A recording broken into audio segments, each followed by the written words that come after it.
Welcome to the Basic Toolkit Administrative Overview. If you're new to the Toolkit, it is recommended that you watch the basic user videos regarding how to submit and view data, which I've linked here, as those cover a lot of important basics that I won't be exploring here. I will, however, review a few very critical basics that I don't want you to miss. There are two main places you'll likely want to view data. The Facts/Forms Processed page provides a strict accounting of what we've received and processed. It doesn't contain any statistical information, which means it can be updated in real time, so it's a great place to look if your users are wondering if their forms have been received and processed. Electronically submitted forms should show up here instantly, while faxed forms take 24 to 48 business hours. It can also be very useful as an admin, particularly if your organization is just getting started, to take a look at the forms your users are submitting. This way you can spot any issues. If you have sites set up at your organization, then all users have to submit forms with their appropriate sites. If they're submitting forms without a site ID or with the wrong site ID, their forms will not be visible to them in their own toolkit. You can even sort by site ID to quickly and easily look for this. A value of n/a will indicate a form without a site ID. The second and most important place to frequent is your main toolkit page. It will contain valuable statistical information regarding your organization, individual clinicians, and clients. You'll notice quite a few filters on this page.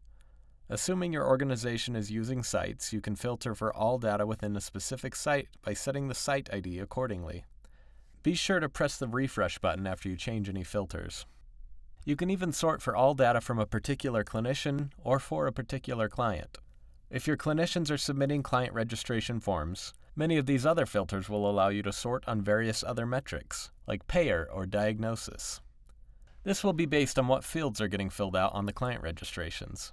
So be sure that your clinicians are using ICD-9 or ICD-10 codes for the diagnosis fields on their client registrations. Otherwise, you won't be able to filter by a diagnosis. The statistical measures on the main toolkit page will update for whatever you're querying for. Be sure that you understand how the date range works on the main toolkit page, however, as this is a very common point of confusion. The toolkit groups individual sessions with a given client into cases or treatment episodes. This filter on the main toolkit page looks for all cases or treatment episodes where the most recent session on record for that client is in the date range you specify. The toolkit does this to keep the client data throughout an episode of care together. This is because it is not useful to evaluate how treatment was doing midway through therapy. It is far more valuable to keep entire cases grouped together so that you can always see how the client changed throughout therapy, without having your results skewed with partial therapy.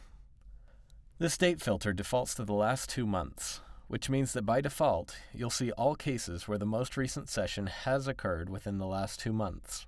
And cases that don't meet that criteria will filter out over time. It may be useful to view all dates if you're looking for older cases.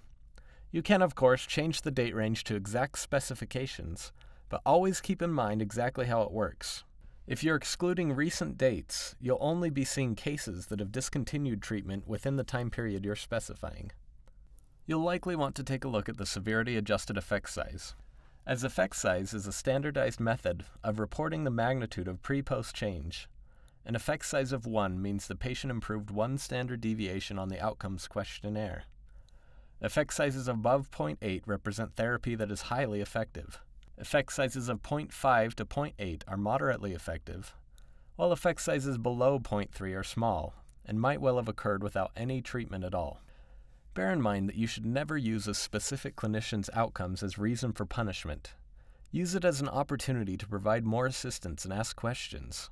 But a clinician's caseload and severity-adjusted effect size should never alone be used as an evaluation tool in a punitive way. Many of the reports Acorn generates also come with a built-in Export to Excel button, which will let you quickly and easily export whatever data you've queried.